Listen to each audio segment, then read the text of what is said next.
안녕하세요. 자, 2020년도 우리 국가직, 우리 세무직에서 우리 이제 회계학 강평을 시작하도록 하겠습니다. 자, 먼저 뭐 문제에 대한 총평은 제가 홈페이지 상에서도 이제 올려놨듯이 뭐 작년하고 비슷한 형태로 우리가 출제가 됐고 뭐 크게 어려운 문제는 뭐 없었다고 생각이 됩니다. 예, 그렇지만 뭐 회계학 과목 특성상 여러분들이 많이 까다로워하시기 때문에 뭐 제 생각에는 작년하고 비슷하거나 작년보다 약간 쉬웠다라고 저렇게 생각이 되는데, 또 이제 수험생인 또 여러분들의 입장에서는 또 이제 다르게 또 이제 반응할 수가 있겠는데, 약간 쉬웠다라고 얘기하는 이유는 뭐냐면 그렇게 어려운 주제에서 문제가 나오진 않았습니다. 그리고 특히 또 뭐 그렇게 어려운 문제라고 해서 이제 난이도가 아주 높은 문제 그런 형태도 나오진 않았어요. 중간 정도의 난이도로 쭉 나왔고, 그 다음에 이제 그렇게 어려운 주제를 다루지는 않았기 때문에 작년보다 쉬웠다고 제가 이제 얘기를 하는데, 뭐 회계학은 항상 시간이 모자라다 보니까 쉬운 문제도 못 풀게 되면 뭐 그것도 뭐 어려운 문제로 되는 거니까 뭐 그런 거에 대해서는 뭐 이제 각자가 다 다룰 수 있다 이렇게 생각하겠습니다. 자, 그러면 이제 우리가 문제를 한번 풀어보면서 한번 파악해 보도록 하죠. 자, 우리 가책형 기준으로 해서 자 1번 문제를 보게 되면 지금 요거는 투자부동산과 관련된 문제인데 이건 아주 쉽게 풀 수가 있는 거죠. 자, 중요한 거는 이게 지금 공정가치 모형을 적용했다는 거예요. 자, 그래서 공정가치 모형.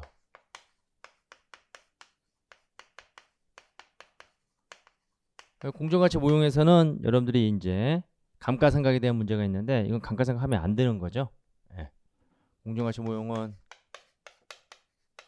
감가상각 하지 않고 기말에 우리가 평가를 하게 되는 거죠. 평가를 통한 평가 손익을 당기 손익에 반영한다. NI 당해년도의 손익계산상의 수익과 비용을 우리가 반영하게 되는 거죠. 자, 그렇기 때문에 지금 취득한 금액이 얼마냐면 1억이에요. 자, 그래서 1억이 있고, 자, 기말의 공정가치로 평가하는데 기말 공정가치가 8천만 원이 되는 거죠. 그렇죠? 상각 안 해요. 이거 감가상각 안 합니다. 자, 이렇게 2천만 원만큼 감소했죠? 자, 그러면 평가 손실. 평가 손실 2천만 원. 이렇게 우리가 계산할 수가 있죠. 그리고 이게 이제 단기 손실로 계산이 된다. 기타 포괄 손실로 인식하면 안 되겠죠? 자, 그렇게 해서 답은 4번이 되는 겁니다. 자, 우리가 쉽게 파악할 수 있는 문제였습니다. 자, 그 다음에 이제 2번 문제 보게 되면 주식회사 등의 외부감사 법률에 의한 자, 우리 외감법에서 기업의 재무제표 작성 책임이 있는 자는 재무제표 작성 책임자인데,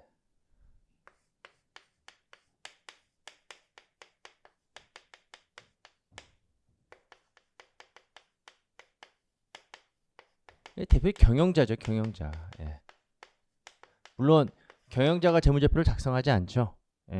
우리 회계부서에서 작성을 하면 그 회계부서의 담당자, 그렇죠? 또는 우리가 이제 경영자가 바로 작성 책임자가 되는 거죠. 이게 만약에 오답이 나왔다는 얘기는 분명히 그 다른 답을 찍으신 분들은 회계감사인일 거예요, 아마. 그렇죠? 거기 나와 있는 거기 회계감사인인 공인회계사.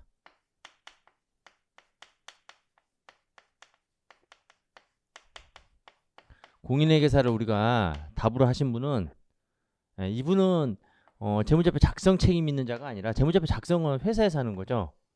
근데 이제 이 재무제표 작성을 할 때 우리가 뭐에 의해서 회계 원칙, 우리가 공부하는 회계 원칙은 한국이 채택한 국제 기준에 의해서 작성을 하고, 그러면 이 회계 전문가인 공인회계사는 이 재무제표가 그렇죠 이러한 회계 원칙에 의해서 정확하게 작성됐는지를 감사하는 업무라는 거죠. 감사 업무를 하는 겁니다. 감사. 그렇죠? 감사해서 우리가 이제 정확하게 작성을 했다라고 하면 우리가 이제 적정 의견을 표시하고, 그렇지 않을 경우에는 뭐 부적정이라든가 또는 한정, 의견 거절. 그래서 의견을 표명하는 거죠. 이분이 작성하는 게 아니라 바로 이분이 작성하는 거죠. 경영자. 자, 그래서 답은 1번이 되는 거예요. 자, 그 다음에 이제 우리 3번 문제 보도록 하겠습니다.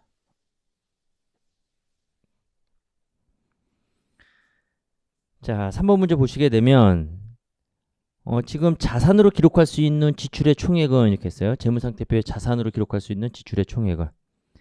그러면 거기 나와 있는 그 지출액들의 우리가 성격을 보게 되면 첫 번째 나와 있는 수선 유지를 위한 5,300원. 수선 유지비죠. 5,300원은 수선 유지비. 요거는 단기 비용 처리하는 거죠. 자산성이 없어요. 예. 단기 비용 처리하는 거고. 자, 그다음에 도색 비용하고 2,300. 요것도 마찬가지예요. 두 번째 나와 있는 2,300. 요것도 단기 비용 처리하는 거고. 그다음에 세 번째 나와 있는 승강기 설치. 자, 승강기 설치. 승강기 설치. 이거는 무슨 비용이 될까요? 승강기 설치로 인해 가지고 당연히 뭐예요? 그 자산에 대한 미래 경제적 효익이 더 증가가 되겠죠. 예, 승강기 있는 건물하고 없는 건물은 미래 경제적 효익이 다르게 되는 거죠. 이거는 자본적 지출에 해당이 되는 겁니다. 이거는 자본적 지출에 해당이 된다. 그러니까 요거는 자산 계상하는 거죠. 자본적 지출에 해당이 되니까 요 금액은 자산 계상하는 거다. 그죠? 그래서 승강기 설치와 관련돼 있는 그 금액으로서 6,400원. 요 금액과 그 다음에 비품을 9,300원을 구입했으니까 비품 구입액은 당연히 유형자산 취득원가에 포함되겠죠. 9,300원. 요 두 금액은 요거는 자본적 지출에 해당이 되는 거고 요거는 자산의 취득원가에 해당이 되는 거죠. 자산의 취득원가에 해당되는 거예요. 요 두 금액 더해줘야 되는 거죠. 자, 따라서 이거 얼마 되는 거야? 15,700원 이렇게 되는 겁니다. 답은 2번이 되겠네요. 자, 그렇게 해서 보시면 되고 그 다음에 4번 문제를 보게 되면 재정운영표의 자료에 근거해서 산출한 재정운영 결과예요. 재정운영 결과. 재정운영 결과를 구하라고 했어요. 재정운영 순원가가 아니죠. 주의할 게 재정운영 순원가 이 둘 중에 하나를 물어보는 거잖아요. 재정운영 순원가는 여기는 이제 비교한 수익이 반영되지 않은 거고 이거는 비교한 수익 반영하는 거죠. 그래서 이거는 재정운영 결과를 구했다는 거. 자, 그것만 주의하시면 뭐 이 문제는 뭐 큰 어려움이 없을 겁니다. 그럼 첫 번째 프로그램 수익과 프로그램 총합가 있고 우리가 이제 우리 재정운영표에서는 비용을 플러스로 표시하고 수익을 마이너스로 표시하는 거죠. 자, 그러면 이제 우리 프로그램 순원가 프로그램 순원가 이렇게 계산할 수 있는데 이거는 프로그램 총원가에서 자, 수익을 빼주는 거예요. 프로그램 수익인 4만 원을 차감하는 거죠. 그래서 26만 원이 되는 거고 자, 그 다음에 관리 운영비 더해주고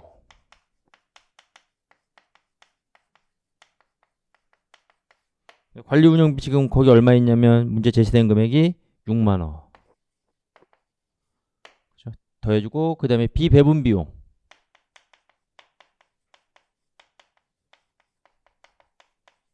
비용을 더해주는 구조예요. 자, 비배분 비용 더해주게 되면 3만 원. 그 다음에 비배분 수익 차감시키는 거죠. 비배분 수익을 차감하는 거다. 그리고 비배분 수익 지금 얼마 있냐면 2만 원 있죠. 그래서 이제 만약에 문제에서 재정운영 순원가를 구하라 그러면 재정운영 순원가를 구하라면 이 금액을 구해야 되는 거예요. 그렇죠? 요 금액. 여기 얼마 되냐면 33만 원이 되는 거죠.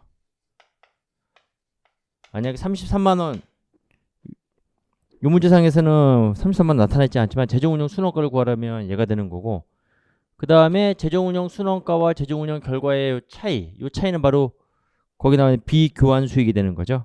자, 그래서 거기 지금 비교환 수익이 얼마 있냐면 24,000원 있죠. 비교한 수익을 차감하는 거예요. 요 24,000원을 차감한 요 306,000원 얘는 재정운영 결과가 되는 거죠.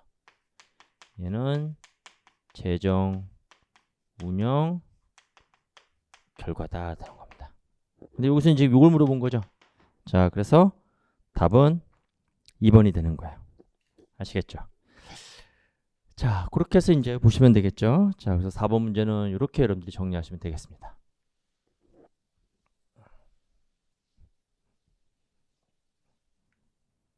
자, 그 다음에 5번 문제. 문제를 번호를 표시하면서 한번. 자, 5번 문제. 자, 한국의 수정된 시산표의 각 계정잔액이 다음과 같다. 매출 총이익은 이렇게 나왔죠. 우리 포괄손익계산상에 요거 제가 할 때 그림 요거 그리면 편하다고 그랬잖아요. 우리가 매출액은 순매출액을 계산해요. 손익계산상의 매출액은 이게 이제 순매출액. 그래서 이 순매출액은 총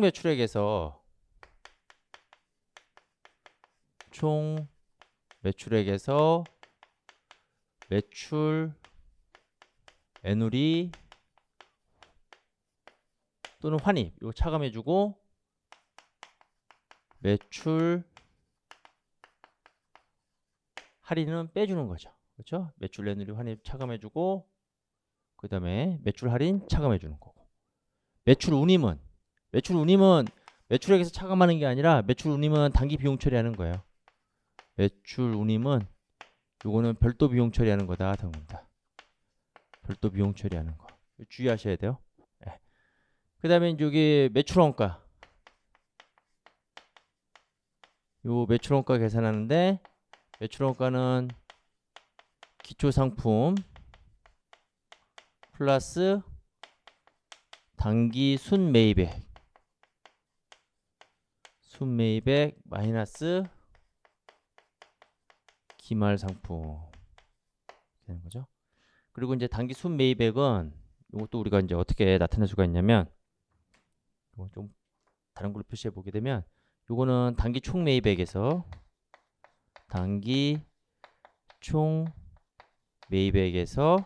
예. 매입운임 있으면 더해주는 거예요.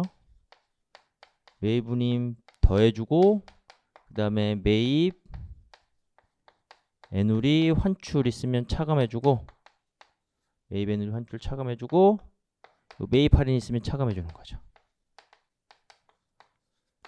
자, 이렇게 해서 이제 우리가 단기 순매입액을 우리가 계산한다. 요거 이제 뺀 게 그래서 이제 요 매출액에서 요 매출원가 차감한 게 결국 매출 총이익이다. 이렇게 이제 우리가 공부를 했죠. 자, 그러면 이제 그 문제상에서 매출 총이익이 2,000원이다 이렇게 나왔어요. 매출 총이익이 2,000원. 자, 그럼 여기 이제 2,000원이라는 얘기죠. 예. 그 다음에 총 매출이 11,000원이고 쓰면 돼요. 총 매출이 11,000원이고 그 다음에 거기 이제 매출 애누리 1,000원 마이너스 1,000원.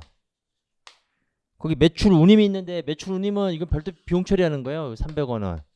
그러니까 여기 손익계산상의 순매출액에는 전혀 영향을 미치는 게 아닙니다. 이건 별도로 우리가 판관비로 처리하는 거예요. 자, 따라서 순매출액은 얼마가 되냐면 11,000원에서 1,000원 뺀 거니까 이게 얼마 되냐면 10,000원이 되는 거죠. 이게 10,000원이 된다는 얘기는 매출액에서 매출원가 차감해서 이게 매출총액이 2,000원 나오니까 매출원가는 8,000원이 된다는 얘기가 되는 거고 그 다음에 기초재고가 600원 그 다음에 기말재고가 500원 그 다음에 이제 단기 순매입인데 지금 문제에서 주어진 게 총매입을 구하라고 그랬어요. 그럼 총매입 우리가 구하고자 하는 걸 X로 놓고 그럼 단기 순매입액은 X 그 다음에 매입운임 있으면 더해주고 거기 매입운임이 얼마 있냐면 지금 200원 있죠? 그리고 매입애누리 환출 매입 할인 있으면 빼주면 되는 거예요. 여기 200원 있고 그 다음에 이걸 우리가 이제 X로 놓고 그다음에 매입운임은 200원 됐고 그 다음에 매입애누리 800원 마이너스 800 이렇게 되는 거죠. 그럼 이거 X 마이너스 600이 되겠죠. X 마이너스 600 그래서 요거 뺀 500이 지금 8,000원 되는 요 X를 구하면 되는 거죠. 그렇죠. 그래서 이렇게 하나의 1차 방정식을 세워가지고 요 X를 구해보면 이거 얼마 나온다? 8,500이 나온다. 아시겠죠? 네. 자, 이렇게 해서 이제 우리가 계산하시면 되는 거예요. 됐죠? 네. 여기 600 없어지고 X-500은 8,000 나와야 되니까 X는 8,500 나오는 거잖아요. 자, 이렇게 해서 이제 우리 상품 매매 기업에 대한 우리가 회계 처리인데 기능별 손익계산서 이거 가지고 우리가 이제 문제화 시킨 거죠. 5번은 이렇게 푸시면 되는 겁니다. 자, 그 다음에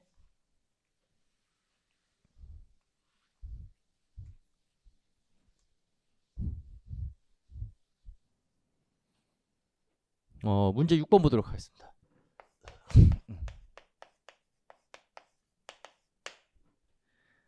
자, 요거는 우리 원가 관리회계에서 원가회계에서 변동원가 계산인데 전부원가 계산, 제품원가 계산 방법에 전부원가 계산, 변동원가 계산 이렇게 이제 두 가지 가지고 비교하는 건데 옳지 않은 것은 정답은 2번이죠. 자, 2번은 어디가 틀렸냐? 전부원가 계산은 외부 보고 목적보다 단기 의사결정과 성과평가에 유용하다. 예, 틀렸죠. 전부원가 계산은 목적이 뭐죠? 외부 보고 목적이 되는 거죠. 지금 옳지 않은 거. 전부원가 계산은 외부 보고 목적이 된다 하는 겁니다.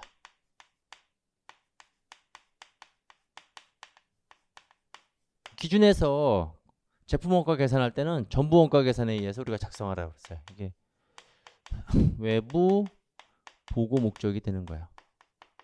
근데 반면에 변동원가 계산은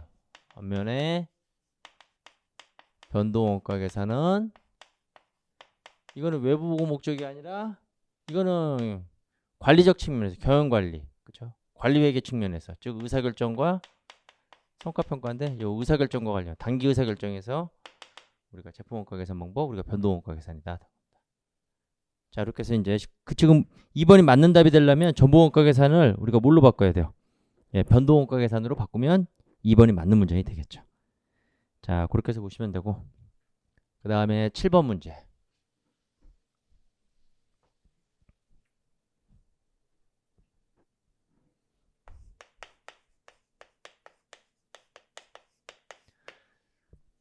자, 7번 문제 우리 원가 관리회계에서 제조원가의 흐름과 관련된 문제인데 이거 잘 나온다고 그랬잖아요. 그래서 이제 그 문제가 나오게 되면 합산 T 계정을 이용하라고 그랬는데 지금 요 문제상에서는 기초 재고, 기말 재고를 보게 되면 직접 재료, 제공품 이렇게 주어졌으니까 원재료와 제공품을 합친 요 합산 T 계정을 우리가 한번 이용해 보자 하는 겁니다. 원재료 플러스 제공품 요 자산 계정 과목, 재고 자산 계정 과목 요 두 개 합친 합산 T 계정. 그래서 요거는 제가 외우고 들어가야 된다고 그랬죠. 그렇죠? 원재료 제공품 제품, 그다음에 원재료 제공품, 그다음에 제공품 제품 이렇게 이제 합산 T 계정. 자, 그럼 여기 기초 원재료가 되고 기초 제공품이 되고 그 다음에 이제 원재료 계정 들어가면 여기 원재료 매입액이 온다고 그랬어요. 원재료 매입액. 주의하라 했죠. 원재료 매입액. 이걸 표시해볼까요? 지금 문제에서 요거 구하라는 얘기예요. 또 요거 구하는 게 있고 하나는 또 직접 노무원가 구하는 거죠. 그 다음에 이제 나머지는 뭐가 되는 거냐면 직접 노무비, 제조간접비. 직접 노무비, 제조간접비 요 둘을 합쳐서 우리가 뭐라고 얘기하냐면 이걸 가공원가다 이렇게 얘기를 해요.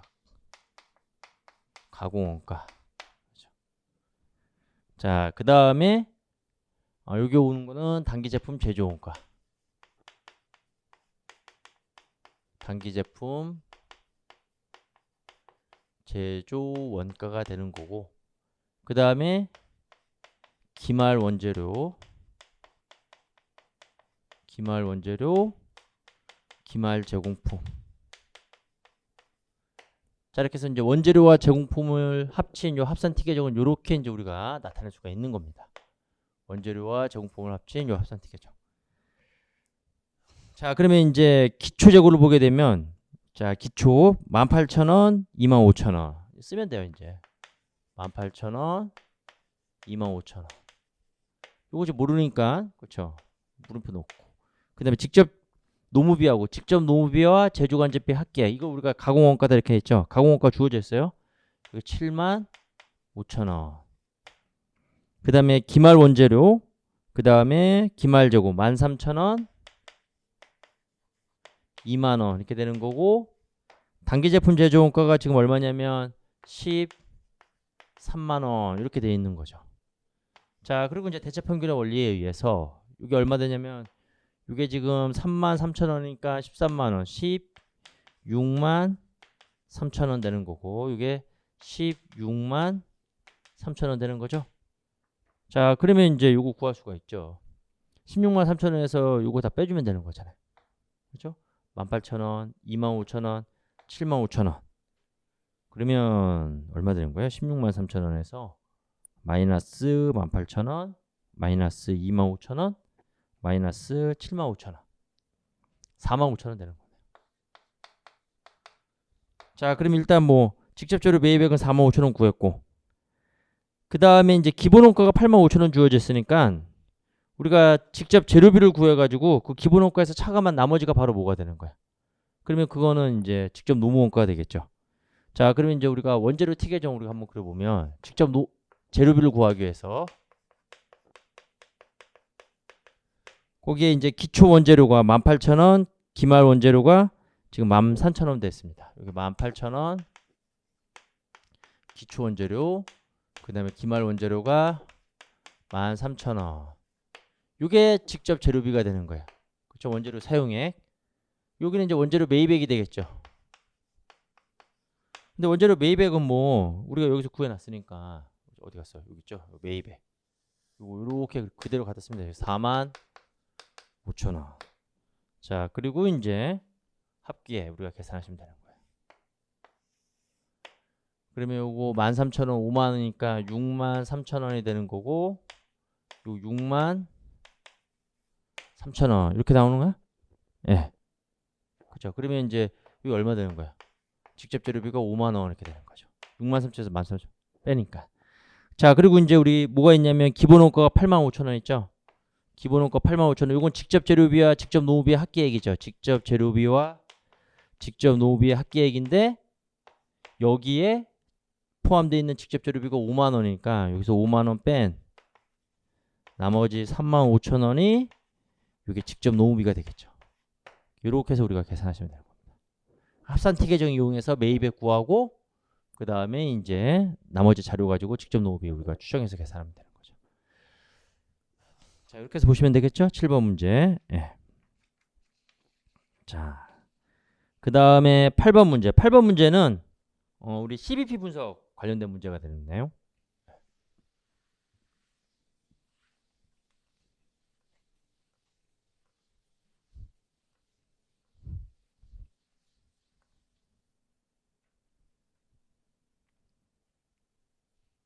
자, 문제 8번.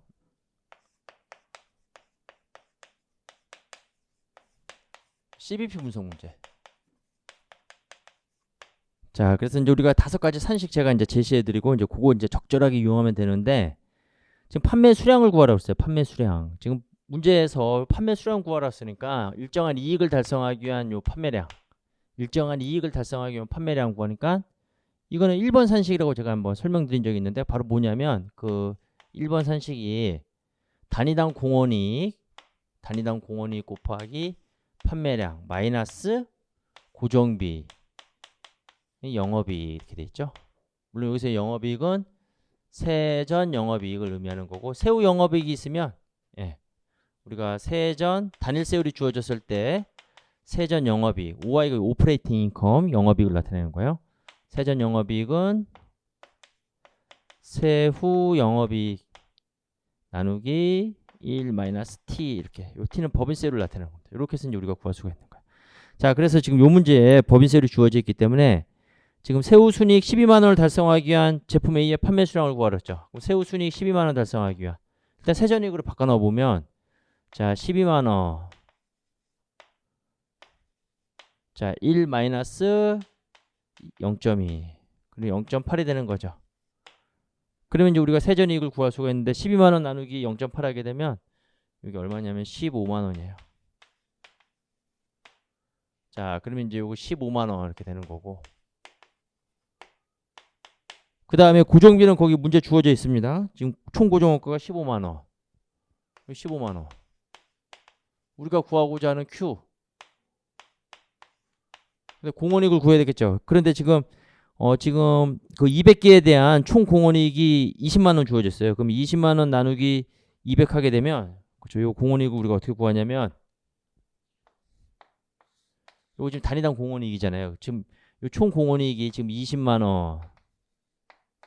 이게 이제 몇 개에 대한 200개에 대한. 그럼 200개로 나눠주면 되겠죠. 그러면 우리가 단위당 개당 공원이익을 구할 수가 있는 거잖아요. 그럼 요게 이제 1,000원이 나온다. 그렇죠? 자, 그러면 이제 여기 1,000원. 그러면 15만 원 이렇게 이항시키면 이거 30만 원 되겠죠. 그럼 30만 원 나누기 공원이익 1,000원으로 나누면 판매량이 나오겠죠. 몇 개? 300개. 해서 이제 우리 1번 산식. 1번 산식 요 놈이죠. 요 놈. 1번 산식. 일정한 이익을 달성하기 위한 우리 판매량을 구하는 산식. 그러니까 요 이제 세전이 우리가 이제 구해 놓고 그다음에 고정비 주어져 있고 그다음에 요 다니던 공원이 요거 이제 문제 자료에 주어져 있는 자료 이용해서 우리가 계산해서 요 식세에서 풀면 되는 거예요. 자, 이렇게 해서 이제 답은 4번이 되는 겁니다. 자, 이렇게 해서 이제 CBP 분석하고. 지금 이게 이제 또 이제 9번 문제 같은 경우에 또 원가 관리 회계 문제인데 그 원가 관리 회계 문제가 요번에 네 문제가 나왔어요. 네 문제. 방금 전에 풀었던 그 이론형 문제, 제품 원가 계산 물어보는 거하고 그다음에 계산형 문제로서 지금 제조 원가의 흐름 풀어봤죠. 그다음에 지금 CBP 분석 풀어봤죠. 그리고 또 요거 제품 원가 계산에서 개별 원가 계산에서의 우리 정상 개별 원가 계산. 자, 얘가 이제 나왔는데 이거는 시험장에서 이 정상 개별 원가 계산에 대한 기본 흐름만 알고 있으면 이거는 그냥 답을 그대로 찾을 수가 있는 거예요. 지금 보세요. 지금 이제 이 배부 차이 조정 전 기말 잔액에 쭉 나와 있어요. 배부천 조정 전 기말 잔액에 제공품이 아직 이제 제조간접비에 대한 배부 차이가 반영되지 않은 거예요. 조정되지 않았을 때 제공품이 50만 원, 제품이 30만 원, 매출 원가 120만 원. 총 합계가 200만 원인데 이 총원가를 기준으로 해서 이제 우리가 이 배부 차이를 조정을 하게 되는 거잖아요. 자, 그럼 우리가 이제 배부 차이를 구해 보면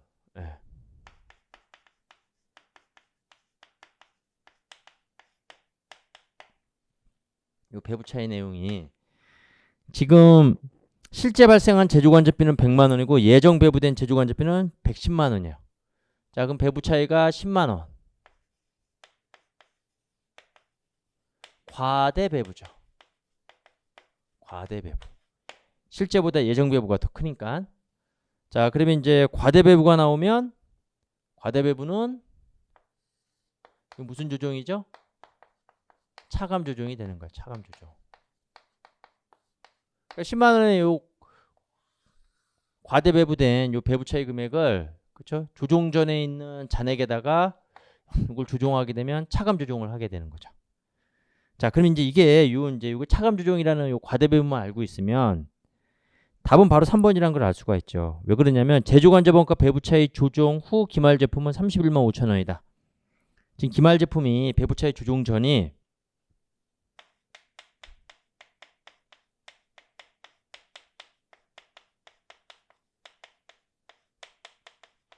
조정 전 기말 제품이 이게 지금 30만 원을 주어졌어요.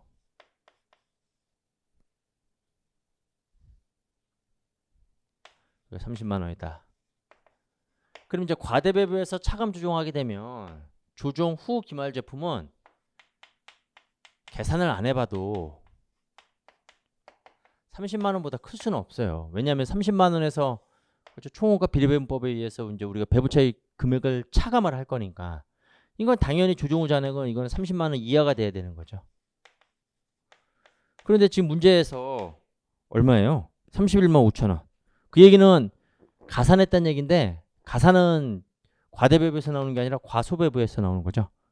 자, 그러면 이제 뭐 계산할 필요 없이 그냥 바로 답을 구할 수가 있는 거예요. 계산을 보여주면 자, 조정 전 기말 제품 잔액 30만 원에 차감 조정하는 거예요. 차감 조정. 차감. 자, 10만 원. 그런데 총호가 비례배분법이니까 우리가 합계 금액인 200만 원에서 제품이 차지하고 있는 금액이 얼마가 되는 거야? 30만 원이 되는 거죠? 그럼 그 비율대로 우리가 즉 200만 원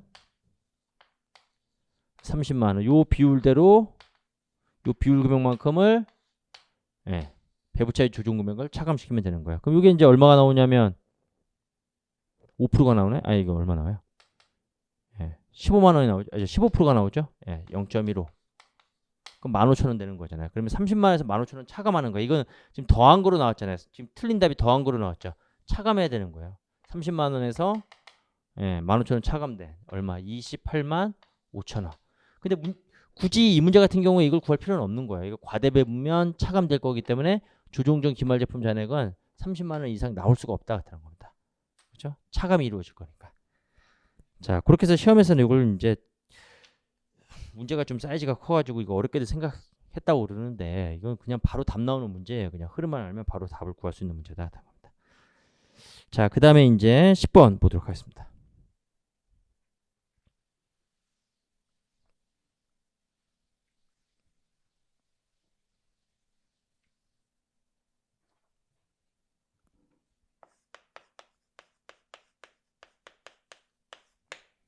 자, 지금 요 10번 문제 같은 경우에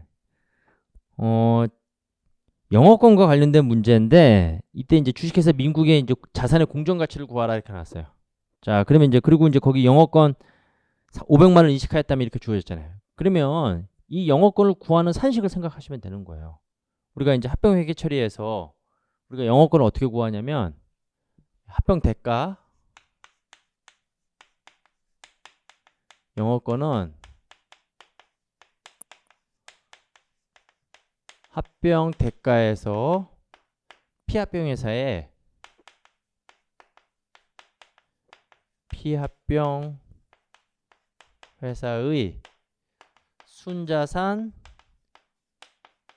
공정가치를 차감한 금액이 바로 차감해가지고 플러스가 나오면 영어권. 그렇죠? 이게 누가 더 커야 되는 거야? 합병 대가가 더 커야 되는 거예요. 이 플러스 금액이 나와야지만 영어권이에요. 이게 마이너스 금액이 나오면 그때 영가매수 차익이 되는 겁니다. 요거 이제 요 산식이 있으니까 이제 우리가 합병 대가는 지금 만약에 이중 75%를 취득하고 영어권을 인식했을 때 이 자산의 공정가치를 구하라고 그랬잖아요. 자, 그러면 자, 이 중에 만약 이중 75%를 2,000원에 취득하고 그렇죠? 기업의 입장에서는 합병 대가를 지불하면서 취득을 하는 거죠. 그렇죠? 피합병 회사의 몇 퍼센트를 75%의 지분을. 자, 그러면 이제 이게 지불하는 금액이 얼마냐면 2,000원. 그렇게 해서 이제 영어권이 500원을 인식이 된다고 그랬어요. 그렇죠? 네, 그럼 피합병 회사의 순자산 공정가치 이게 얼마가 되냐면 이거는 이제 1,500원이 돼야 되는 거죠. 그럼 피합병 회사의 순자산 공정가치는 지금 우리가 구하고자 하는 자산의 공정가치 X 마이너스 부채의 공정가치 2,500 요거의 몇 퍼센트? 75%죠? 0.75다. 그럼 답은 나왔죠. 즉 x 마이너스 2,500 곱하기 0.75 그래서 이게 얼마 되나? 1,500 되는 저 x를 계산하시면 되겠죠. 예. 자, 그러면 이제 1,500 나누기 0.75 하게 되면 2,000원 되나요? 2,000원에 2,500 되어주니까 x는 4,500이 되겠죠. 자, 이렇게 해서 이제 답은 3번이 되는 겁니다. 자, 이렇게 해서 이제 마찬가지로 이 문제 딱 읽고 이 영어권을 구하는 산식을 통해 가지고 추정해서 우리가 계산하는 문제. 식 세워서 뭐 식 세운다라고 하면 뭐 1차 방정식 정도 그렇게 보시면 되는 거예요. 자, 이렇게 해서 10분 보시면 되고.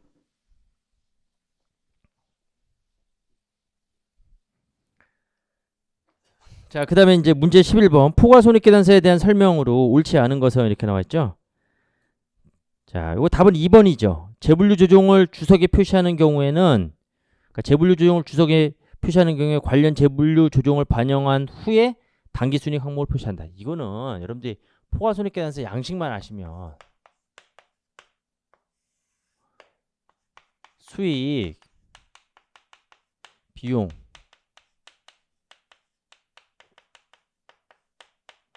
그 다음에 수익에서 비용 차감한 게 당기순이익이에요.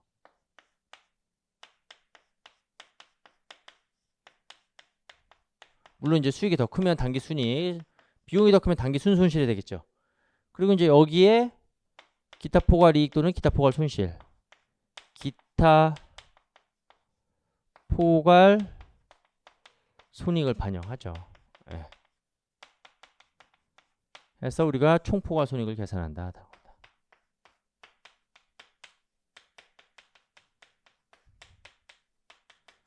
손익계산서가 지금 이렇게 돼 있잖아요. 총 이렇게. 자, 그렇기 때문에 지금 재분류 조정을 주석에 표시하는 경우에는 재분류 조정을 주석에 표시한다는 거는 기타 포괄손익과 관련된, 그렇죠? 예. 그 내용들을 우리가 주석에 표시한다는 거죠. 관련 재분류 조정을 반영한 후에 당기손익의 항목을 표시한다. 관련 재분류 조정을 반영한 후에 당기손익을 표시하는 거 아니죠. 당기손익은 기타 포괄손익과 전혀 관련이 없는 거예요. 네. 당기손익을 거기 관련 재분류 조정을 반영한 후에 이 재분류 조정이 여기 요게 이제 우리가 하는 게 바로 뭐예요? 재분류 조정이다. 그렇죠? 우리가 이제 재분류 조정 실시가 되면 당기손익으로 인식하고 관련 재분류 조정을 반영을 기타 포괄손익에 반영을 해서 뭐 예를 들어서 우리 FVOCI 채무상품 평가이익 채무상품에서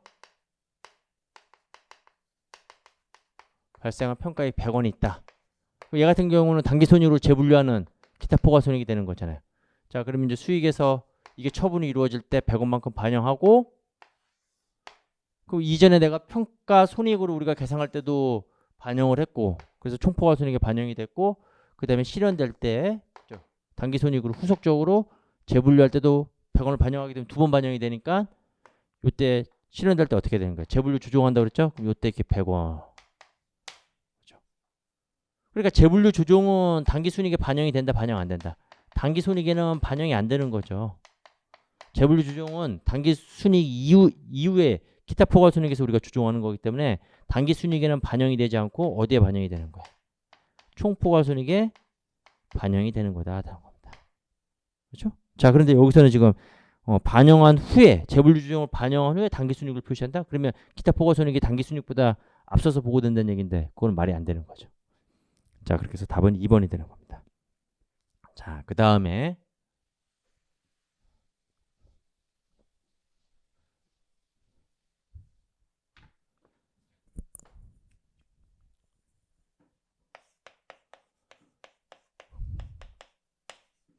자, 문제 12번. 재무상태표 현금이 현금성 자산으로 표시될 금액은 자, 수입인지는 이거는 우리가 뭐 소모품 비용, 성급 비용으로 처리하는 거고 송금수표 포함되겠죠. 5만 원. 송금수표 5만 원 포함되고 그 다음에 선일자 수표 매출채권으로 분류하고 자기압수표 포함되고 자기압수표 10만 원 포함되고 타임 발행 수표 10만 원.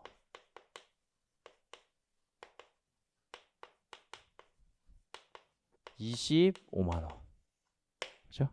자, 이렇게 해서 이제 우리가 계산한 거예요. 아주 간단한 문제죠. 금융상품에서 나왔는데 뭐 너무 쉬워서 당황스러운 그런 문제가 나왔어요. 자, 그 다음에 13번 문제인데 다음은 도소매 기업인 주식회사 한국 상품과 관련된 자료이다. 단기에 인식해야 될 매출원가는 그런데 감모손실 중에서 비정상 감모손실은 기타 비용으로 보고한다 이렇게 나왔죠. 자, 그러면 자, 우리 매출원가 구하는 산식을 우리가 보게 되면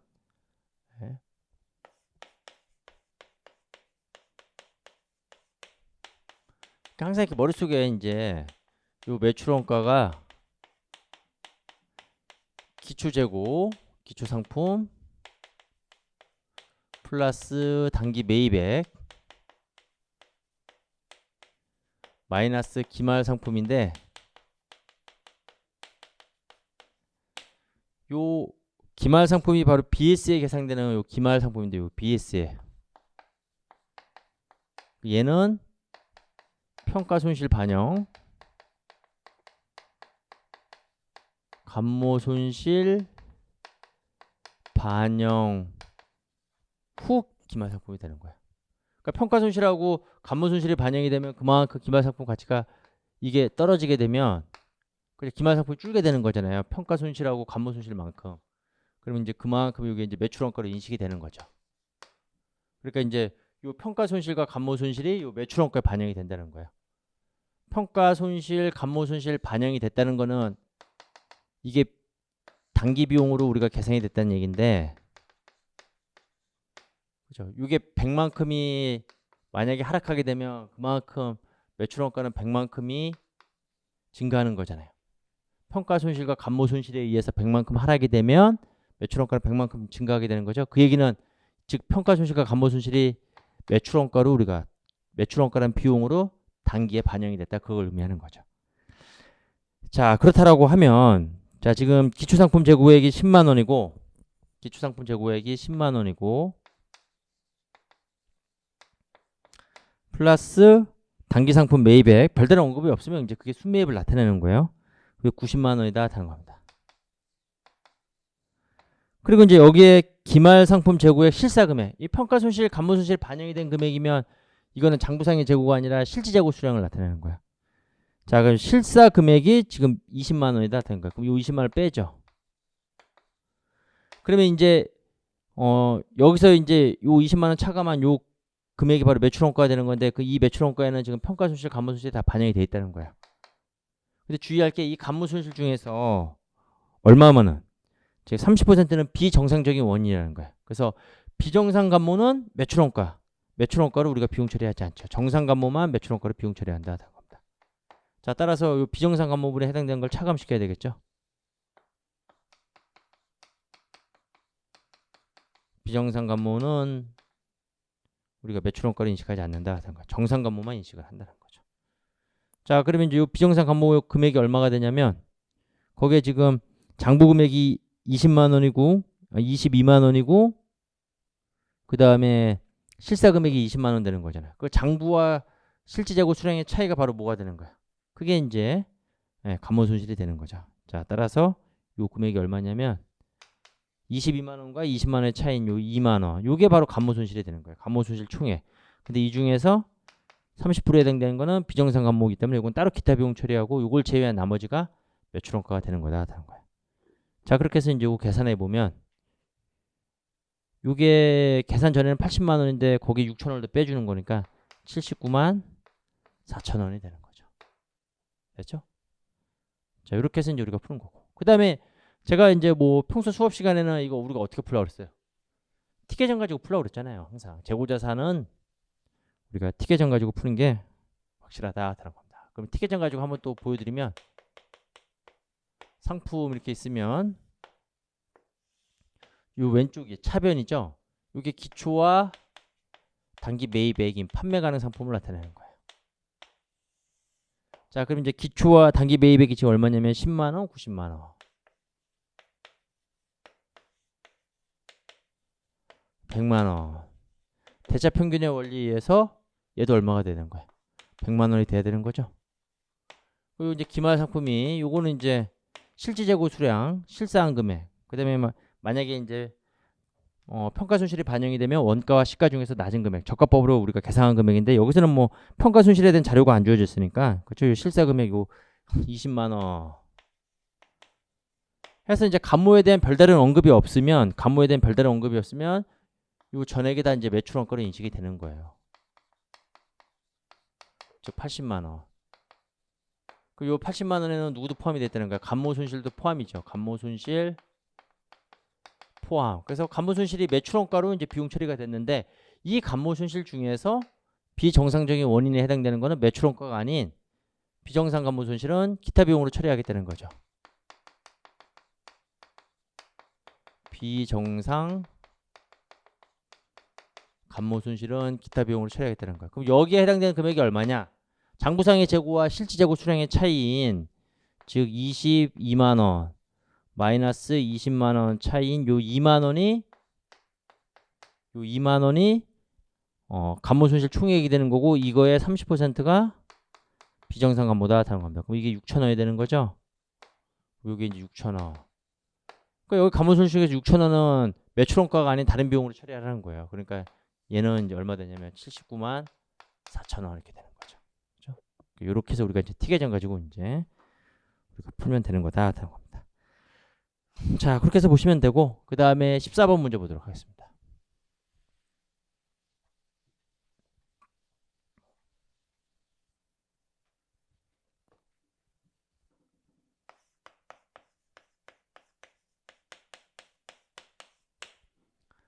자, 요 14번 문제는 주식회사 한국의 다음 기말조정 사항에 대한 수정분계가 당기순이익에 미치는 영향 이렇게 나왔죠. 그럼 수정분계 내용을 보는데 자 1번은 뭐냐면 발생에 대한 거예요. 이걸 뭐 금액을 계산하려고 하지 마세요.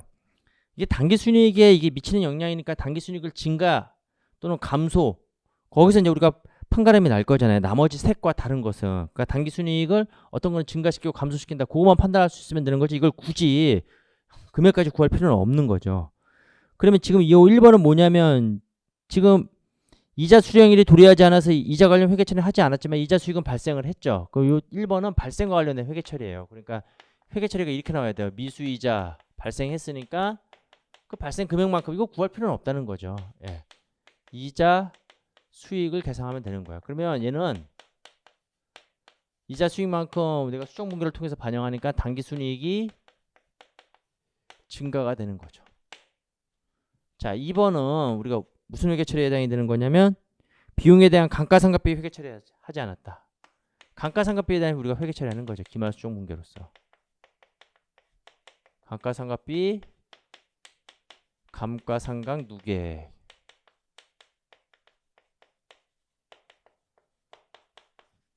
이거는 비용이 계산이 되는 거니까 당기순이익이 증가되는 게 아니라 감소되는 경우죠. 그럼 답은 1, 2번 중에 하나 있는 거예요. 나머지 색깔 다른 것이니까. 3번을 보게 되면 소모품을 현금으로 구입하고 자산으로 인식했다. 그거 자산으로 인식했다. 그거 중요한 거죠. 기존에 자산으로 인식했다가 나중에 사용분이 있으면 그때는 자산으로 인식한 소모품을 없애주면서 자산으로 인식한 소모품을 감소시키면서 이걸 비용 처리하는 거죠. 소모품비.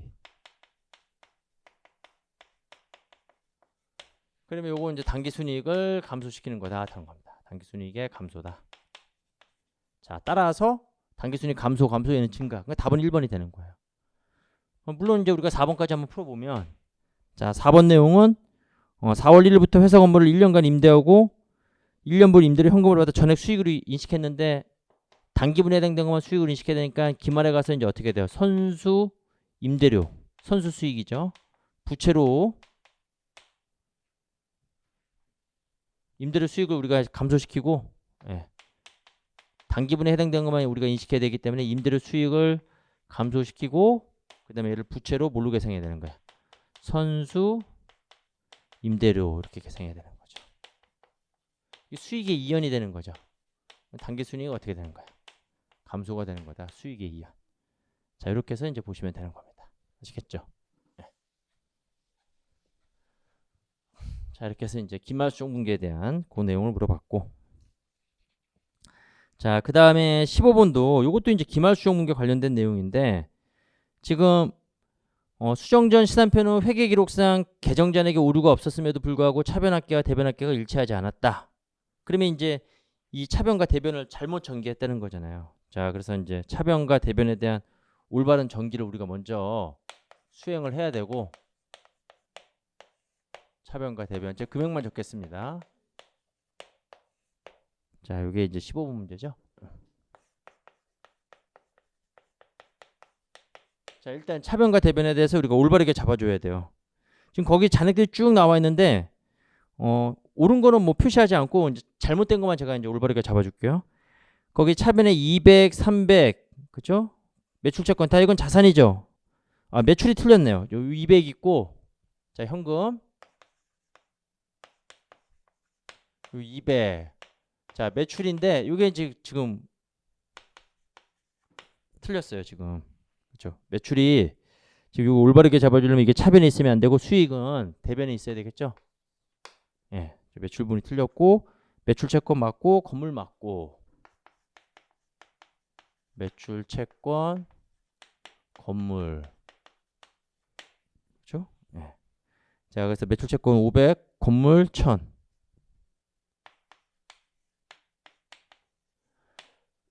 자 이렇게 표시하고 그 다음에 미지급금 150 재고자산 200 이것도 뭐 틀리지 않았고 미지급금 그 다음에 누구예요? 재고자산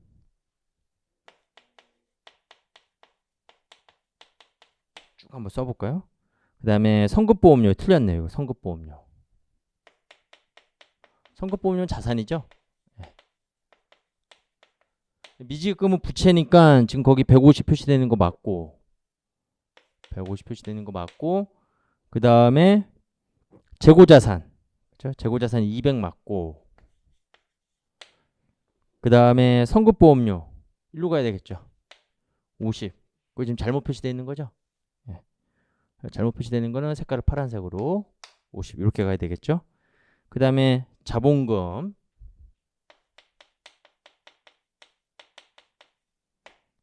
맞게 표시되어 있고 대변에 소모품 선수수익이 틀리게 표시되어 있네요.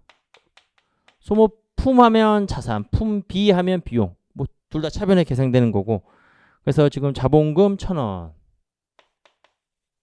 그 다음에 소모품은 30원 여기 표시가 돼야 되고 그 다음에 선수수익 50 이렇게 나와 있는데 부채죠. 이건 잘못되어 있어요. 차변에 있으면 안 되고 대변에 있어야 되는 거고 그 다음 밑에 있는 미수수익도 잘못됐죠. 미수수익 요 10원 이건 자산이기 때문에 이건 차변에 있어야 돼요. 선수수익과 미수수익이 지금 잘못됐습니다. 선수수익이 지금 50원이 일로 가야 돼요. 일로 이렇게 가야 되고 그 다음에 미수수익 10원은 일로 가야 되는 거죠. 이렇게 되는 거죠. 자, 그 다음에 차입금 부채에 해당이 되는 거죠. 자, 500 여기 맞게 표시가 돼 있고 그 다음에 매입채무 임차비용 매입채무가 잘못되어 있네요. 자, 매입채무 이건 부채이기 때문에 대변에 표시가 돼야 되는 거예요. 자, 그래서 매입채무 50 여기 표시가 돼야 되고 그 다음에 임차료 급여 그거 맞는 거예요. 임차료 급여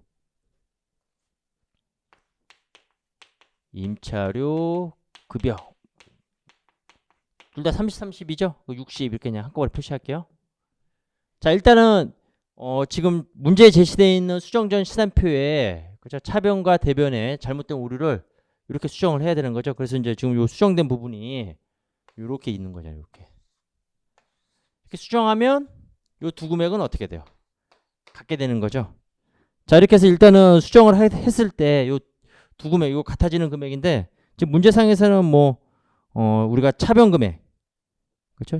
지금 문제상에서는 수정 후 시산표 차변 금액을 구하라고 그랬잖아요. 그럼 일단 수정 전 시산표상에 차대변 같으니까 어차피 빠른 거로 하면 돼요. 어차피 양쪽 금액이 같은 거니까.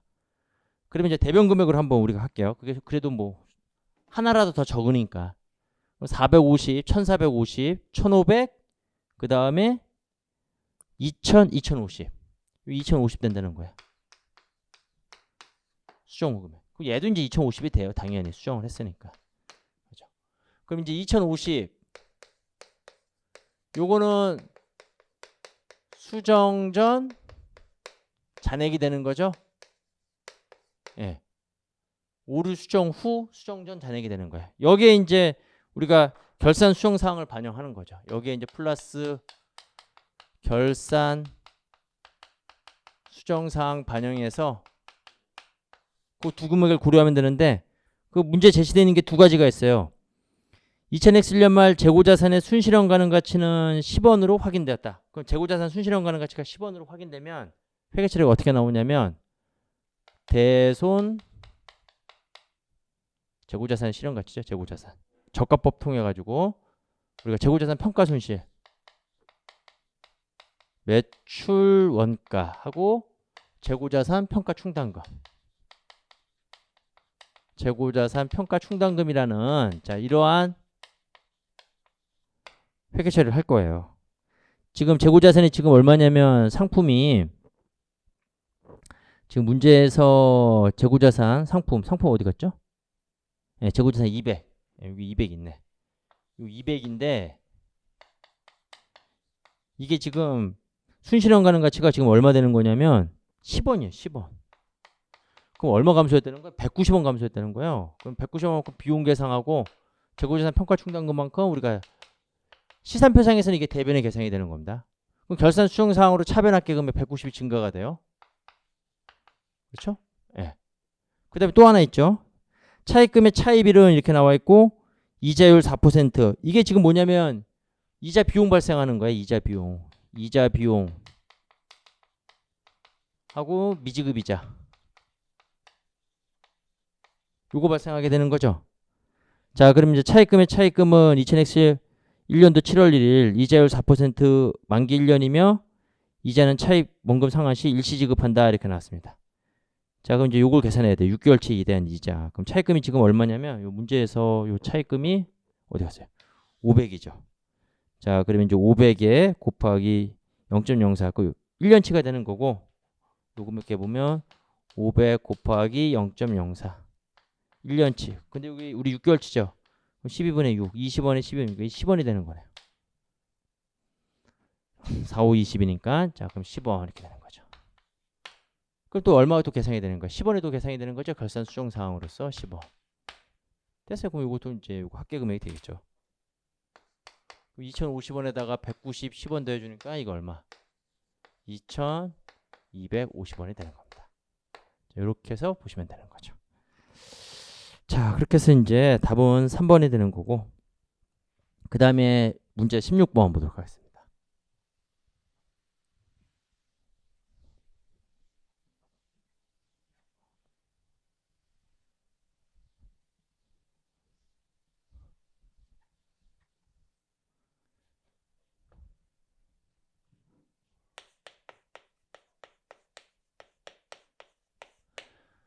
요거 수익과 관련된 이론 문제가 나왔는데 자 1번에 거래 가격을 산정하기 위해서는 계약 조건과 기업의 사업 관행을 참고한다. 맞는 문장이 되고 기업의 특성이 비슷한 계약이 많은 경우에 그렇죠?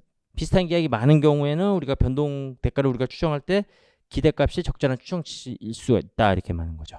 만약에 비슷한 계약이 많지 않고 둘 중에 하나다라고 하면 그때는 가능성이 가장 높은 금액으로 측정하는 게 더 우리가 적절한 추정치일 수 있다.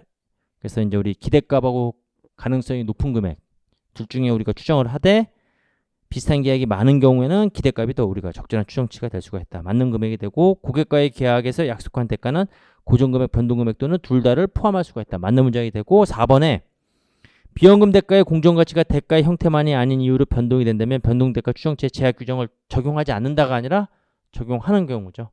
변동대가의 추정치라는 거는 우리가 그 대가에 대한 우리가 환원 가능성을 우리가 고려해가지고 추정하는 건데 지금 그 상황은 추정치의 제약 규정을 적용하는 상황이 된다. 자, 그래서 답은 4번이 되는 겁니다. 우리가 이론 문제로 나온 것 중에서 제일 까다로운 게 바로 요 놈이에요. 요 놈. 그렇죠? 근데 이제 우리가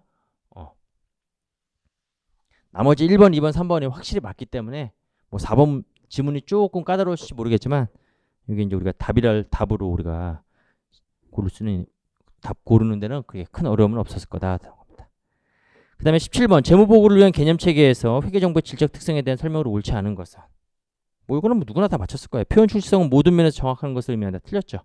모든 면에서 정확한 것을 의미하는 게 아니라 그렇죠? 우리가 이제 어떤 절차의 선택이라든가 적용에 있어서 오류가 없음을 의미하는 거다. 그렇다는 겁니다. 자, 그렇게 해서 보시면 되고 그 다음에 문제 18번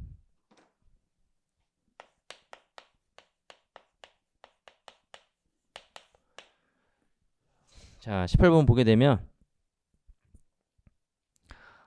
주식회사 한국의 2000X 1년 자본잉여금은 100만 원이다. 단기에 다음과 같은 거래가 발생했을 때 자본잉여금을 추정하는 거야. 자본잉여금 100만 원인데 그리고 자본변동표와 관련된 그런 문제가 되는 거죠.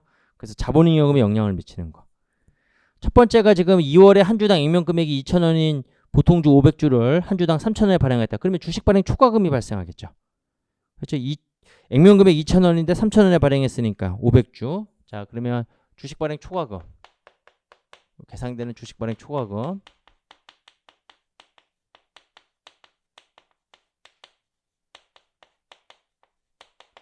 그럼 3,000 마이너스 2,000 곱하기 500.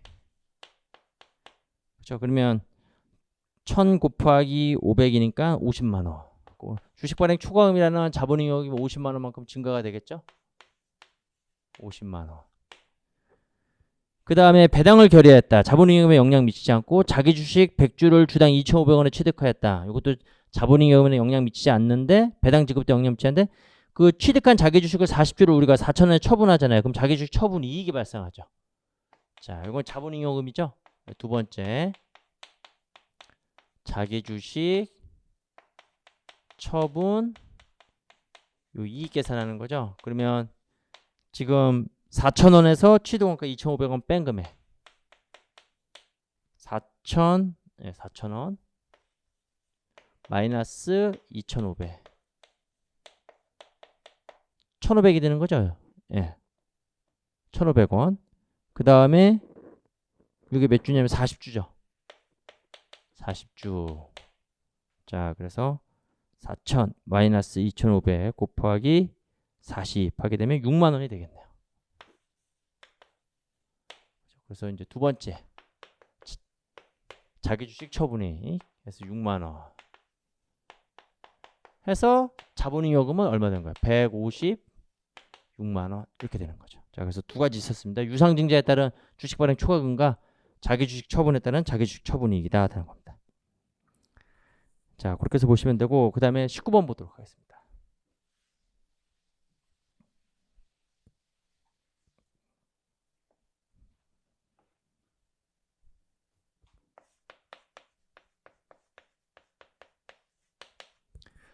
이거 정부회계 이론 문제인데 쉽게 나왔어요. 1번 보게 되면 자, 옳지 않은 것은 국가회계 기준이니까 현금으로 빠져야 되겠죠. 자, 그래서 재정상태표, 재정운용표, 순자산 변동표로 구성하되 주석도 재무제표 일부니까 우리가 포함된다. 맞는 문장이 되고 2번에 우리가 자산 6가지인데 반드시 뭐예요? 그거 체크해야 될 게 무사라고 제가 그랬잖아요. 무형자산과 사회기반시설 확인하면 되는 거죠.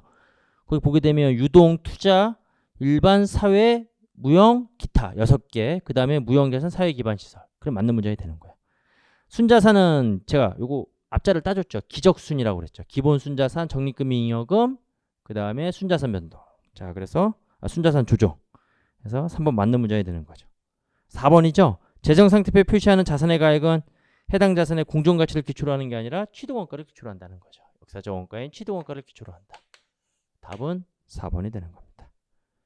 그 다음에 이제 뭐 항상 뭐 문제 나오는 게 바로 유동비율 관련된 문제인데 뭐 문제도 너무 쉽게 나왔어요. 네. 자, 유동자산, 유동부채 200이다 이렇게 나왔어요. 자, 그러면 일단은 유동비율이 몇 퍼센트가 되냐면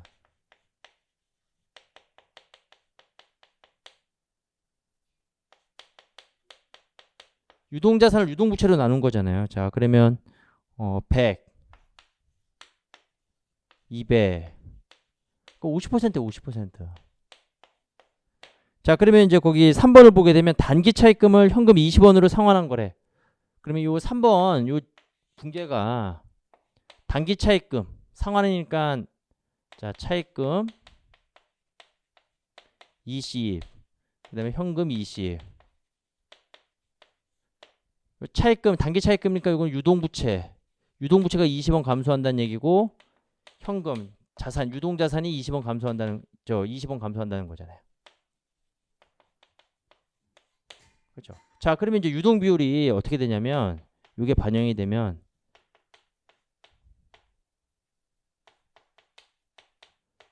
자, 100원에서 20원이 감소가 되니까 80원이 되는 거고 그 다음에 200에서 20이 감소되니까 180이 되는 거죠. 정확한 숫자를 우리가 계산하지 않아도 이게 90이 돼야지만 50%잖아요. 그럼 이거는 당연히 뭐예요? 50% 미만으로 떨어지겠죠. 그 유동비율 어떻게 되는 거예요? 감소된다는 거예요. 그런데 거기 영향을 미치지 않는다 그랬으니까 틀린 거죠. 그렇죠? 네. 자, 이렇게 해서 이제 우리가 계산하시면 되겠습니다. 자, 여기까지가 이제 바로 우리가 그 세무직 회계하게 대한 내용이었고, 그 다음에 이제 이어서 자, 우리 관세직 회계 원리 있죠? 네, 관세직 회계 원리에 대해서 또 이제 살펴보도록 하겠습니다. 물론 이제 관세직 회계 원리에 대한 총평도 거기 이제 제가 총평 홈페이지에 올려놨는데 이것도 뭐 작년과 비슷했어요. 작년과 비슷하고 마찬가지로 약간 더 쉽게 느껴질 수가 있다는 겁니다. 지금 우리가 국가직 풀어봤듯이 세무직 풀어봤듯이 평이했잖아요. 어려운 거 없죠. 어려운 주제도 없었어요. 뭐 우리가 뭐 법인세 회계를 다뤘나 그 흔한 현금흐름표도 안 나왔어요. 그 흔한 현금흐름표도 안 나왔습니다. 네. 그래서 뭐 금융상품 나와도 뭐 유가증권 나온 게 아니라 진짜 우리가 어려운 주제 공부한 게 너무 억울할 정도로 이렇게 쉬운 주제를 대상으로 해서 이게 시험 문제가 나왔어요. 그러니까 그래서 이제 작년보다 훨씬 더 훨씬 더는 좀 빼고 평이하게 출제됐다 이렇게 얘기하는 거고, 관세직도 마찬가지였어요. 관세직 회계 원리도 동일하게 생각하시면 되는 겁니다. 자, 그래서 이제 관세직 회계 원리는 우리가 재무회계만 출제되기 때문에 지금 우리가 세무직에서 나왔던 문제는 생략을 하고, 그 세무직에서 나왔던 문제는 생략을 하고, 우리 가책형 기준으로 해서 세무직에서 나오지 않았던 차이나는 다른 재무회계 문제만 우리가 풀어보도록 하겠습니다. 자, 그럼 가책형 기준으로 해서 그게 이제 1번이에요. 1번. 자, 문제 1번이다. 다른 거예요.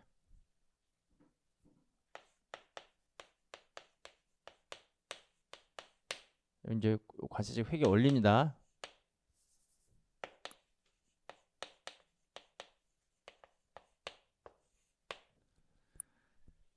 자, 1번 문제 오게 되면 자본유지 접근법, 누구나 다 뭐 쉽게 우리가 예상했던 거고 쉽게 다 우리가 풀 수 있는 문제로 나왔어요. 자, 그래서 이제 지금 기초자본이 얼마냐면 500에서 총자산 500만 원에서 우리가 200만 원 차감한 300만 원에서 출발해 가지고, 자, 기중에 우리 자본 변동분 보게 되면, 자, 단기 순이익 부분이 지금 얼마였냐면 100만 원에서 80만 원 차감한 20만 원. 요거는 손익거래 부분이고, 자본거래에서 유상증자로 인해서 50만 원 증가, 현금 배당으로 인해서 10만 원 감소. 자본거래 증가분은 40만 원이 되겠죠?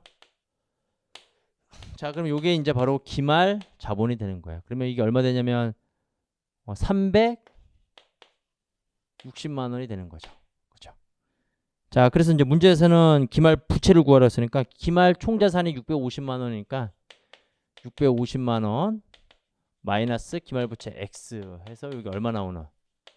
360만 원 나오는 요 X를 계산하시면 되겠죠? 그래서 요 X 구해보면 여기 얼마 나와요? 290만 원이다. 다른 겁니다. 자, 요 문제가 이제 그 세무직에서 출제되지 않은 또 재무회계 문제 되는 거고, 그 다음에 우리 5번 문제를 보도록 하겠습니다. 가책형 기준이에요. 지금 차이 나는 게 세무직하고 차이 나는 거.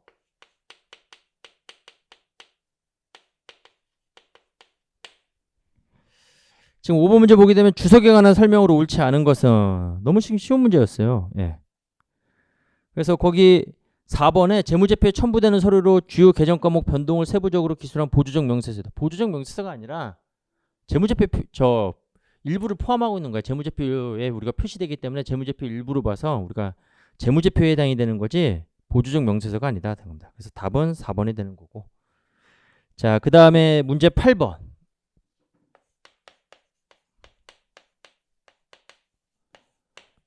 요번 또 회계원리 문제의 특징 중에서 이거 자본과 관련해 가지고 우리가 자본 파트 관련해서 자본 관련해서 4문제 나왔어요. 자본을 좀 상대적으로 잘하시는 분들은 뭐 좀 더 유리했었고, 자본을 또 이제 상대적으로 좀 어려워하시는 분들은 좀 당황했을 겁니다. 뭐 문제 자체가 어렵게 나오진 않았는데, 지금 요 8번 문제도 요거죠. 주식 발행과 관련된 거죠. 자, 그래서 이 거래의 결과에 대한 설명으로 옳은 것은 이렇게 했습니다. 지금 이제 주식회사 한국은 주식 할인 발행 차금 잔액 50만 원이 있는 상태에서 지금 증자를 하는 거예요. 지금 액면가의 5천원 보통주 1000주를 주당 만원에 발행하였다 이렇게 놨습니다. 자, 그러면 이제 주식 발행과 관련된 직접적인 총 비용은 80만 원이다. 자, 그럼 이제 주식 발행가액을 우리가 구해보면 현금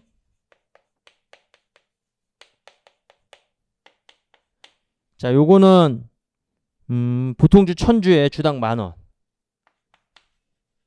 1000주 곱하기 만원 1000만 원이 되는 거죠. 거기에 직접 비용은 주식 발행가에서 차감하는 거죠. 주식 발행 비용, 직접 비용을 차감하는 거예요. 간접 비용은 별도의 비용 처리하는 거고, 차감하게 되면 이 20만 원 하면 이게 980만 원이 되는 겁니다. 현금은 이제 980만 원. 그래서 결국은 이 자본거래를 통한 이 현금 증가액이 이게 자본 증가액이 되는 거예요. 이게 자산 증가액이죠. 이게 자본 증가액이 되는 거예요. 그래서 이제 이 문제의 답은 자본 증가액 920만 원이다. 2번이 되는 거죠.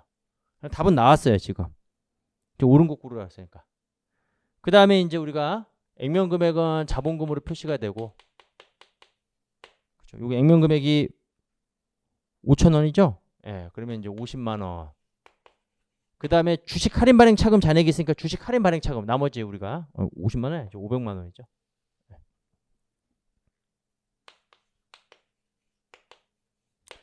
그 다음에 이제 주발초를 계산하는데 주식 할인 발행 차금이 있으니까 주식 할인 발행 차금부터 먼저 감소를 시키고 그게 얼마냐면 50만 원이죠. 나머지 차액을 우리가 주식 발행 초과금으로 계산한다.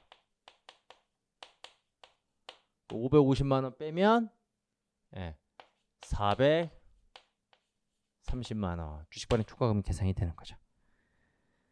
그래서 1번에 주식 관련된 비용은 비용 처리한다 틀렸죠. 비용 처리하는 게 아니라 주식 발행가액에서 차감하는 거예요. 지금 이게 20만 원을 비용 처리한 게 아니라 주식의 발행가액에서 차감한 거죠. 발행가액에서 차감. 여기 1번 지문에 해당이 되는 거고 자본 증가액은 920만 원이다. 요거 2번 증가액. 그러니까 요게 맞는 거예요. 980만 원이 아니라 80만 원이니까 920만 원이죠. 이거 제가 잘못 계산했네요. 80만 원이었죠. 920만 원.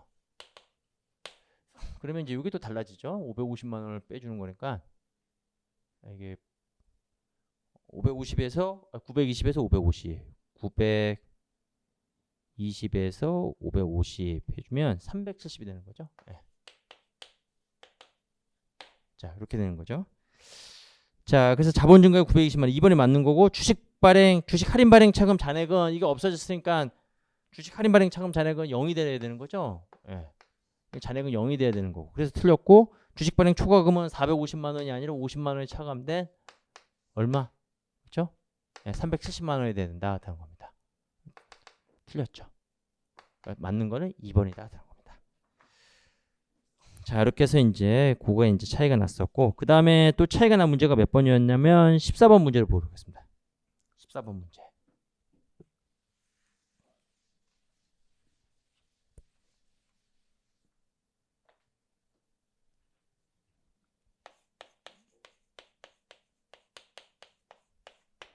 자, 14번 문제.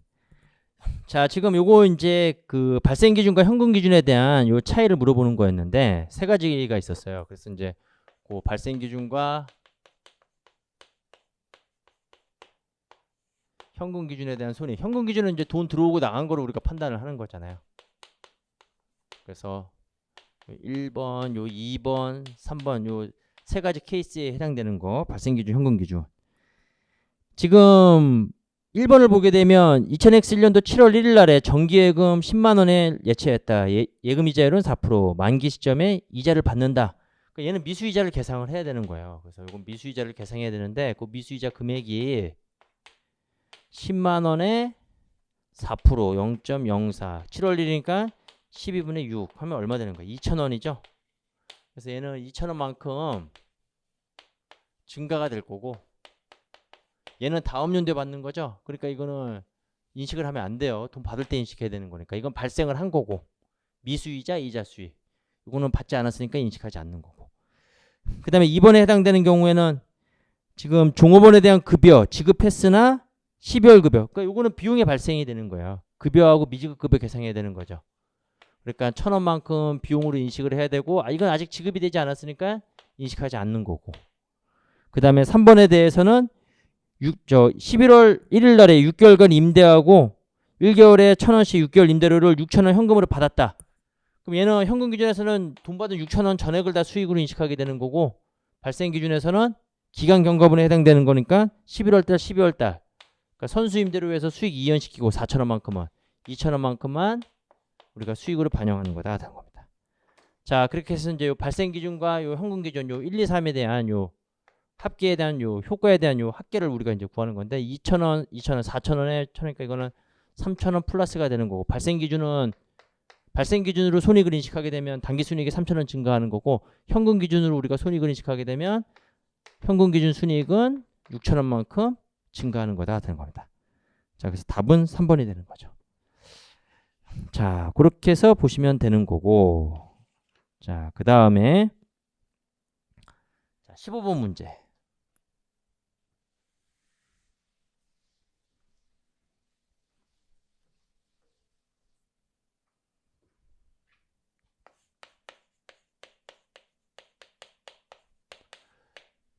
자, 15번 문제인데, 자, 유효이자법에 의한 사채 할인 발행 차금 또는 사채 할증 발행 차금에 대한 설명으로 옳은 것은 이렇게 나왔죠. 자, 1번은 사채를 할증 발행한 경우에, 자, 1번 사채를 할증 발행한 경우에 인식하게 될 이자 비용은 사채 할증 발행 차금에서 현금 이자 지급액을 차감한 게 아니라, 자, 할증 발행하게 되면 유효이자에서 현금 이자 지급액을 가산하게 되는 거죠. 그렇죠? 할증 발행한 경우에 이자 비용은 사채 할증 발행 차금에서 현금 이자 지급액을 우리가 차감한 금액이다 이렇게 나왔습니다. 사채 할증 발행할 경우에 인식하게 될 이자 비용은 사채 할증 발행 차금에서 현금 이자 지급액을 차감한 금액이다. 우리가 할증 발행하게 되면 우리가 이제 이자 비용이 이렇게 되고 현금 지급액이 되는 거고 사채 할증 발행 차금 이렇게 계산이 되는 거예요. 이렇게 회계 처리 보게 되면. 그러니까 현금 이자 지급액에서 사채 할증 발행 차금 상각액을 차감한 거죠. 그렇죠? 예. 현금 이자 지급액에서 사채 할증 발행 차금액을 차감한 거다 하는 겁니다. 이게 현금 지급액이잖아요. 그래서 현금 이자 지급액에서 사채 할증 발행 차금을 차감해야지만 요거 이제 이자 비용이 계산이 되는 거죠. 네. 자, 그렇게 해서 보시면 되고, 그 다음에 1번 틀렸죠. 그 다음에 이제 2번 내용을 보게 되면 사채를 할인 발행한 경우에 사채 할인 발행 차금 상각액은 점차 감소하는 게 아니라 매기 증가하는 거죠. 매기 증가하는 거다. 그 다음에 우리 3번을 보게 되면 사채를 할인 발행 또는 할증 발행할 경우에 마지막 기간 상각 완료 장부가액은 사채 액면 금액이 된다. 3번이 맞는 문제가 되는 거죠. 그렇죠? 상각이 다 이루어지게 되면 장부 금액은 액면가액과 일치가 되는 거고 4번은 사채 할인 발행 차금 총 발생액과 각 기간 상각액의 합계 금액은 같고 사채 할증 발행 차금 총 발생액과 각 기간의 상각액의 합계 금액은 다르다 이렇게 나왔죠. 틀렸죠. 그렇죠? 네. 지금 할인 발행 차금의 총 발생액과 각 기간의 상각의 합계 금액은 같고 할증 발행 차금도 마찬가지예요. 그 총 발생액과 각 기간의 상각의 합계 금액은 같다죠. 둘 다 같대요. 둘 다 같다. 둘 다 같다. 다를 수가 없죠. 예. 자, 이렇게 해서 답은 3번이 되는 겁니다. 자, 이렇게 해서 보시면 되고 그 다음에 16번 문제. 이것도 이제 자본 관련된 문제인데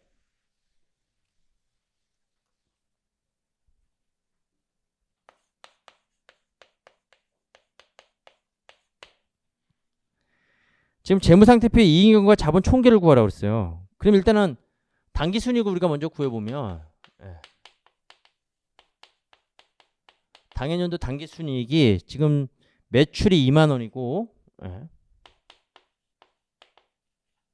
매출이 2만원 당기순이익 구해보면 매출이 2만원이고 여기에 지금 비용이 매출원가 만원에 감가상각비 5천원 그 다음에 급여 1,000원 다 합치면 16,000원이 되는 건가요? 16,000원 이렇게 계산이 되겠죠? 자, 그래서 만원에서 2만원에서 16,000원 차감하니까 4,000원만큼이 당기순이익이 되는 거고 그럼 우리가 이익형을 구할 수가 있겠죠?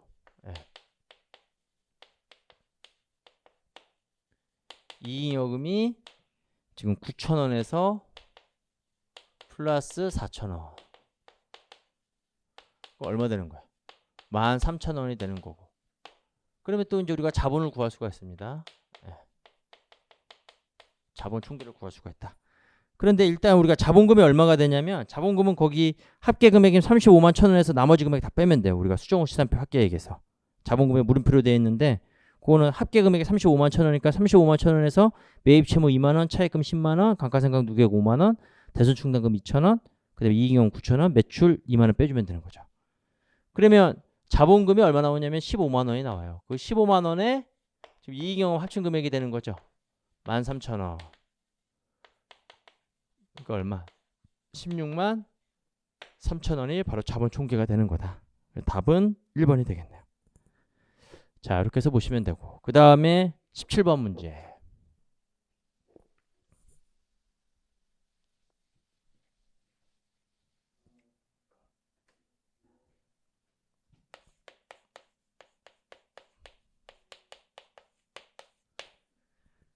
자, 17번 문제가 요게 이제 재무비율 분석 문제인데,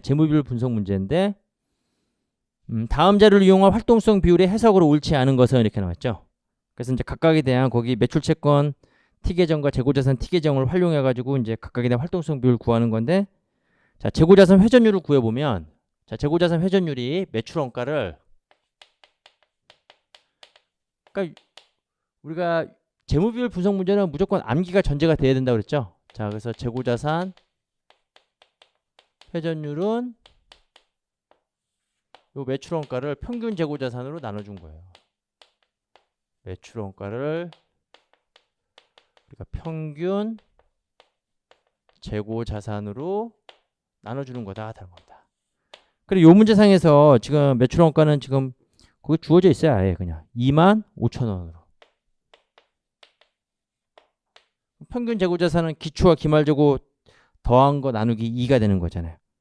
자, 그러면 이제 거기에 지금 기말재고는 얼마가 되냐면, 거기 T계정에 이제 기말잔액이 안 나왔지만 기초잔액은 1,000원이 되는 거고, 기말잔액은 그 T계정을 이용해서 우리가 구하면 되겠죠. 예.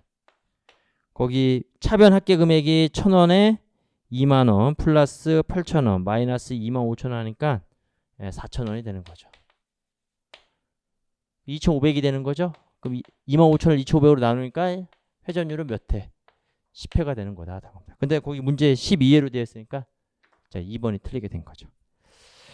자, 이렇게 해서 이제 지금 풀었던 요 7문제가 바로 이제 그 세무직에서 회계학과, 그렇죠?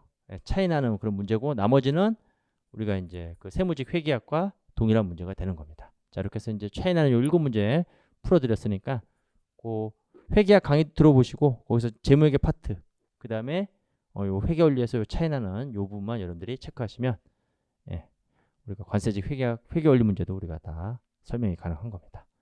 자, 이렇게 해서 이제 우리가 또 봤듯이 결국 올해 2020년도 국가직 회계학과 회계원리 시험 전년도하고 비슷한 난이도, 그 다음에 전년도보다는 약간 쉽게 출제되었다. 그렇게 제가 이제 난이도에 대한 분석을 하고, 그런데 이제 이 회계학 시험이라는 게 또 시험 보는 사람도 다르기 때문에 이게 뭐 점수가 좀 낮게 나왔다 하더라도 그렇게 크게 너무 실망하지 마시고 끝까지 최선을 다했으면 좋은 결과를 여러분들이 획득할 수 있게 될 겁니다. 자, 이렇게 해서 이제 강평 여기까지 하고 또 다음 시간에 또 우리가 뵙도록 하겠습니다. 자, 여러분 수고하셨습니다.